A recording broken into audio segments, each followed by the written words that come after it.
Hi, this is Katie Weeks, your independent, close to my heart maker. And today I'm joining with the Makers with Heart, and it's all about stash busting for the month of January. And so there you can see the card that I did, the Criss-Cross grid card, and I'm going to do the same idea for this layout that I have. So I am taking 9 pattern pieces of paper, and these date back to, I think like 2018. They're from the Celebrate Mix-In paper pack, and I'm putting them all across the page. And I think each square is 3.5 inches. So I just took a scrap piece of cardstock and cut it down to 10.5 by 10.5, and I'm putting on 9 squares of mix-in pattern papers. And then I'm going to bring this in, and it's 10.5, and I'm going to cut it at 5.25. So I'm cutting it into fourths, 5.25 each way. And then I'm going to do that whole crisscross pattern like I did for that birthday card. So if I have A, B, C, D, A and B across the top, I'm taking A and D and flipping them, and B and C and flipping them. If I show you this visual, that might help explain what I did. And then once I get those all in the right place, I'm just going to glue them down to that 10.5 by 10.5, and it's raspberry. I'm telling you, I'm stash busting. I even dug out old colors of cardstock. And so I'm sticking this down, and this is going to be my left hand page, and I'm going to add a big photo to the center of that, a spot for a photo next. And so this next one is 2 7/8 is what I did for each of the squares. I think if I did this again, I might do something different, a little bit smaller, and you'll see why in a minute. But I took, again, 9 pattern papers, and I put them down in the same order as I did the other one, and you can put them down to scrap paper. I don't even know which color for sure I used in the background. Now this one ended up being an odd size. It was 8 5/16, no, 5/8, and so I had to 8 5/8, so I had to make it 4 5/16. That's too much math for my head, and I think next time I would do a smaller size anyways. And this one I'm doing not exactly the crisscross grid, because I really just want a panel going straight down. And this is when I realized that those 4 lined up are going to be way longer than 12 inches.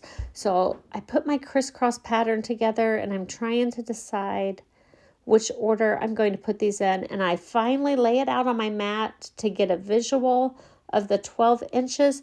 And I decide what I want to keep and which one I want to throw out. And then I decide I'm probably going to have to trim a couple of these panels. So I used 3 of the 4. And I trimmed the top and the bottom one, is what I ultimately decided to do.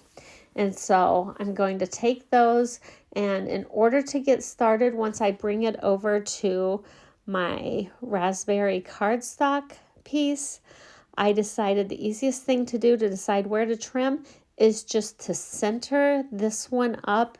Using that ruler on the side of my Versamat, I decide where it would be centered at the 6-inch point, and then I put that one down, and then I kind of looked to see how much I need to trim off the top piece and off the bottom piece, and I just trimmed. It was around a 1/2 inch, I think, that I trimmed off each one.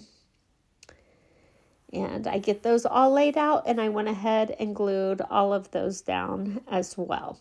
So as you're watching this, I wanted to let you know that all of the Makers with Heart are doing some stash busting, and so they're going to be using different products.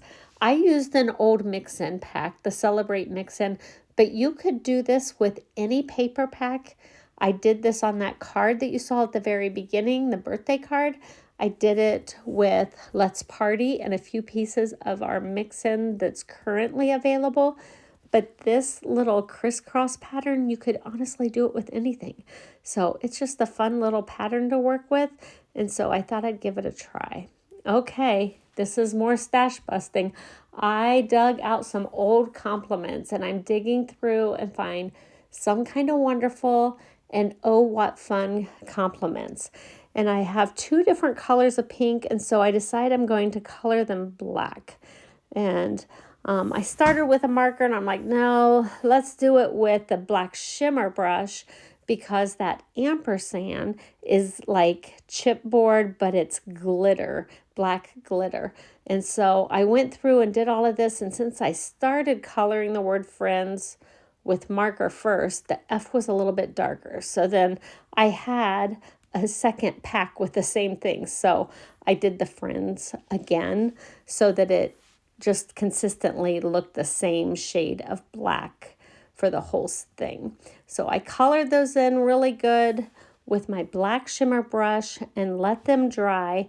And then I just used those on my page. So just remember, if you have things that you want to make match, sometimes you can color it with your ink pads, with your markers, with your shimmer brushes, with your distress oxides, with all sorts of mediums that we have. You can make them match by using some of those things. And black is like the easiest thing to make things. It's kind of the the best neutral as far as I'm concerned, that I can tie anything together. So I just decided I'd make the words all black. They both still have a hint of pink, but they certainly don't look like they are two different shades of pink underneath that black shimmer brush once I was finished. So here I have the word best, and I think I'm going to put best friends and memories. So I'm thinking I'll use this for maybe one of my granddaughter's scrapbooks, but I don't have particular pictures right now. So I thought best friends and memories, that's kind of a basic title. I should be able to find some pictures at some point to put on my layout. So I moved that best down, and I decide I'm going to put memories at the very bottom. I hope I don't go too much off screen for this one, but I put the word memories across the bottom of that panel, and it was just a little bit longer. So I have the M starting off the panel a little bit. So I kind of judge it by how long the word is and then work my way back from the right is how I decided where to put that M down for the start of the word memories. And then I decide I don't really want to be on that navy blue color sapphire, because it really didn't let that black of the letters show up as well. So I moved it down just a little bit lower so it stands out nicely. And since I had two of this sticker sheet, I decided I would take the word best and I would pop it up on foam tape. So if you have duplicates of things, just think about how you can build them up with dimension, and I think it gives a nice effect. You can kind of look from the side, you can still tell a little bit that the same thing is underneath there, and I really like that effect. And I ended up doing the same thing with that striped heart. I think that was in Lagoon maybe, and I put some more foam tape on that as well. So I love it when I have a feature page with a big picture, like a 5x7. And a lot of times our layouts, I don't have enough big focal pictures. And so I'm going to have to make sure I find a focal picture that I like for this. And then I'm just going to have some small pictures on this right-hand page that you see me assembling right now. And I'm going to add 3 little photo spots. That black pattern paper just has some white polka dots on it. And then I just picked through the scraps that I had remaining after I cut everything else. So my stash busting is true scrapbooking, because I'm using scraps and trying to use up as much of them as I can. And then The ampersand, I need to make sure I glue that down. I almost forgot and it wasn't sticking to the page. So I added that, best friends and memories. And did you notice I put a title on the right hand side? I never put my titles on the right hand side, but I thought it would be fun to do something different. And I thought it would get lost on the busyness of the left hand side. And I didn't really have enough room if I wanted to keep that focal picture in the middle. I did pop it up, that big 5x7, with one small piece of foam tape, but I wanted to be able to pull it up and make it go portrait or landscape for the future. Make sure you're checking back every day for the Makers with Heart. I think we still have Julie coming up tomorrow to finish this out. Please give me a thumbs up if you've enjoyed this video, and make sure you subscribe to my channel and you hit that bell to turn on all the notifications so you'll be notified every time I upload a crafty video. Please leave me a sweet comment below and share this video with your crafty friends as well. It's free, why not share it? Have a great day.